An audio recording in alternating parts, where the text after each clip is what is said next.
அவர்களுக்கான உயிர் பிரச்சனை அல்லது உடல் பிரச்சனை ஏற்பட்டாலும் கிட்டத்தட்ட 25 லட்சம் ரூபாய் வரை ஒரு இன்சூரன்ஸ் செய்திருக்கிறாங்க. இதை தாண்டி மீனவருக்கான அரசியல் அங்கீகாரம் கிடைக்கும் வகையிலே ஒரு சாமானிய மீனவர்களுக்கும் அரசியல் கிடைக்க வேண்டும் என்பதற்காக தமிழகத்திலே 5 மீனவருக்கு இன்றைய வந்து சட்டமன்றத்திலே இடம் கொடுத்திருக்கிறாங்க.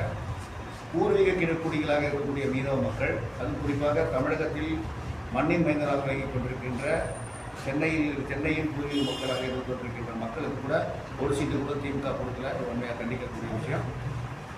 ஆனால் திமுகவுடைய தேர்தல் அறிக்கை வந்து மீனவர்களுடைய வளர்ச்சி திட்டங்கள் எதுவுமே இல்லாமல் ஒரு காலகட்டத்தில் மீனவருடைய வாழ்வாதாரம் பிரச்சனை வந்திருக்கு. இன்றைக்கி தமிழகத்தில் கடற்கரை முழுவதும் தமிழகத்தில் பழவேற்காடு முதல் கன்னியாகுமரி வரை கிட்டத்தட்ட வந்து 14 கடற்கரை மாவட்டங்கள், தமிழகத்தில் 38 இன்லாண்ட் உள்நாட்டு மீனவருடைய மாவட்டங்கள். இந்த பகுதியில் இருக்கின்ற மீனவருடைய பொருளாதார வளர்ச்சிக்கான திட்டங்கள் எதுவுமே கிடையாது. 1967 67க்கு முன்பு காமராஜர் அவர்களை கொண்டு வந்த நார்நீர் திட்ட பிரகதி தான் விசைப்படகு ஓடிக்கொண்டிருக்கிறது தவிர, அதை தாண்டி இன்றைக்கு கடற்கரை முழுவதும் மாசுபட்டு தொழிற்சாலையிலே இது முழுவதும் கடற்கரை அழிந்து விட்டது. ஆக மீன் பிடிக்காத ஆழ்கடத்தல் செய்ய வேண்டிய ஒரு சூழ்நிலை இருக்கிறது. அந்த சூழ்நிலையில் மீனவர்கள் பொருளாதாரம் வளரக்கூடிய ஒரு சூழ்நிலை வந்து ஆழ்கடல் மீன்பிடி படகு தான். இதற்காக மீனவருடைய படகுகள் கிட்டத்தட்ட ஒரு 600லிருந்து 1000 HP வரை தேவைப்படுகிறது.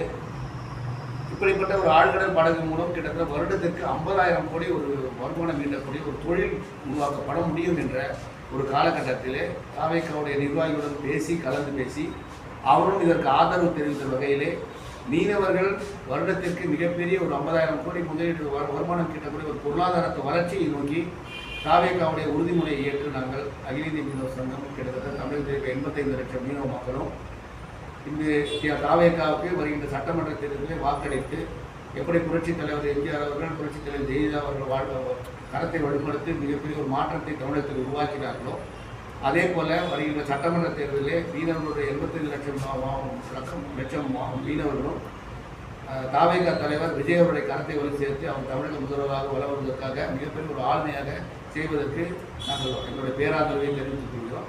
நன்றி சார். நாளைக்கு ஒரே ஒரு நாள் தான் இருக்குது, திடீர்னு கொடுத்துருக்கீங்களே, ஏன்னா பிரச்சாரத்துக்கு கூட நீங்கள் போகல. கடந்த 1.5 மாதமாக அகில இந்திய மீனவர் சங்கம் மட்டுமல்ல, தமிழகத்தில் இருக்கக்கூடிய பெரும்பாலான மக்கள் மீனவ மக்கள் ஏற்கனவே தாவேக்காவுக்கு எல்லா 236 தன்னுடைய வேலைகளை ஆரம்பித்து விட்டார்கள்.